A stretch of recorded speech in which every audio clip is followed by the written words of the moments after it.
ایک شخص سفر کرتے ہوئے راستہ بھول گیا، لب و دق صحرا میں پہنچ گیا، نہ کھانا ہے نہ پانی ہے، نہ درخت نہ سایہ نہ چرند پرند، کچھ بھی نہیں۔ اسے سسک کر مر جانے کا یقین ہو چکا ہے۔ اسی سوچ فکر میں کہ اس کی نظر ایک خوبصورت محل کے اوپر پڑی، اس طرف چل دیا، دروازے پہ پہنچا، دربان نے مرتبہ استقبال کیا، محل میں داخل ہوا، دیکھا کہ قالین بچھے ہیں،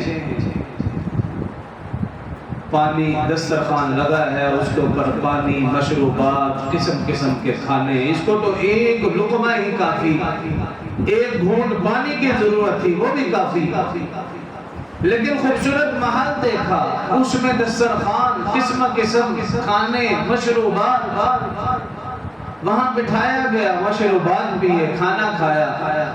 اب سب کچھ کرنے کے بعد اس کے ذہن میں جو سوال پیدا ہوگا وہ یہ کہ یہ مجھ پر نیکی کرنے والا، مجھ پر احسان کرنے والا کون ہے؟ اس خوبصورت محل کا مالک کون ہے؟ اس کے ذہن میں سب سے پہلے یہ سوال پیدا ہوگا، اور یہ سوال پیدا ہونا فطرتی بات ہے۔ بالکل اسی طرح یہ کائنات اللہ کی طرف سے خوبصورت محل ہے،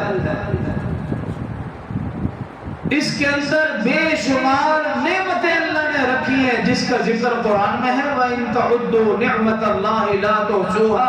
اللہ فرما رہے میں نے اتنی نعمتیں عطا کی ہیں، اگر تم شمار کرنا چاہو تو بھی شمار نہیں کر سکو۔ اِنَّ الْإِنسَانَ لَظُلُومٌ كَفَّارٌ، لیکن انسان پھر بھی نہ شکرا ہے۔ تو یہ کائنات ایک خوبصورت محل ہے، ایک وہ محل جو انسان نے تعمیر کیا، وہ اس کا مالک مجازی ہے، اور ایک یہ کائنات خوبصورت محل جس کا مالک حقیقی ہے۔ دونوں کے محل میں زمین و آسمان کا فرق۔ جو مالک مجازی نے خوبصورت محل تعمیر کیا، اس میں اس نے قالین بچھائے، تو مالک حقیقی نے اس کائنات میں خوبصورت مٹی کی تہ بچھا رکھی ہے۔ مالک مجازی نے اگر اس خوبصورت محل میں جگ اور گلاس رکھے ہیں، تو مالک حقیقی نے اس کائنات کے خوبصورت محل میں سمندر اور دریا بہا رکھے ہیں۔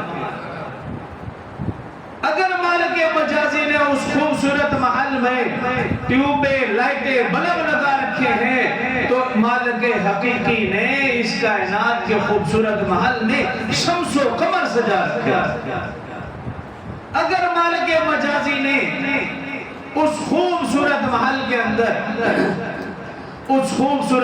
کے اندر اے سی لگا رکھا ہے، تو مالک حقیقی نے اس کائنات کے خوبصورت محل میں باد صبا کے جھونکے چلا رکھے۔ اس نے اگر RCC لینڈر ڈال رکھا ہے، تو مالک حقیقی نے خوبصورت نیلی چھت آسمان کو ہمارے لیے سجا رکھا ہے۔